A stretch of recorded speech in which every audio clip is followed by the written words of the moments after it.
Labsiin tajaajila lammummaa caffee mootummaa naannoo Oromiyaatiin kan ragga'e yoo ta'u, bu'uuruma kanaan mootummaan naannoo Oromiyaa humna namaa fi qabeenya uumamaa qabutti sirnaan fayyadamuun biyya badhaate ijaaruuf sagantaa tajaajila lammummaa labsuun isaa yaadatama. Kanaanis hojii tola ooltummaa hedduun hojjetamaa kan jiruu fi hojii itti fufiinsaan hojjetamudha. Kunis dhaloonni amma jiru beekumsa, dandeettii fi humna qabu sirnaan duguugee itti fayyadamee egeree Oromiyaa ijaaruu keessatti ga'ee irraa eegamu akka gumaachuuf yaadameeti. Bara kana hojiileen gama kanaan hojjetaman hedduu yoo ta'an, qaammee sadii guyyaa tola ooltummaa sababeeffachuun bulchiinsi magaalaa Mattuus meeshaalee barnootaa fi uffata adda addaa birrii miliyoona 2.7 ta'u barattoota maatii harka qalleeyyii 2,300 ol ta'aniif kennee jira. Kantiibaan bulchiinsa magaalaa Mattuu obbo Girmaa Taarraqany nama gargaaruuf nama ta'uu qofti gahaadha kan jedhan yoo ta'u, tajaajilli tola ooltummaa lammiin duudhaa isaa ganamaa qabuun waliif birmachuu yeroo rakkootti wal bira dhaabachuun wal gargaaruu qaba jedhan.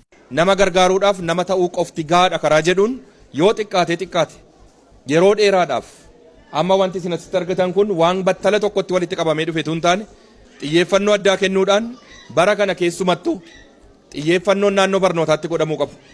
Namni lammii barate oomishuudhaan investimentii guddaa gaggeessuun kan dandeenyu sammuu namaarratti ta'uu qaba karaa jedhuun xiyyeeffannootti kennine kaabineen bulchiinsa magaalaa keenya, hawaasi keenya magaalaa, beektonni bifa adda ta'een xiyyeeffannoo addaa kennuudhaan hojiin akka hojjetamu gochuudhaanii jalqabbii gaarii irraa hojjechaa kan turredha.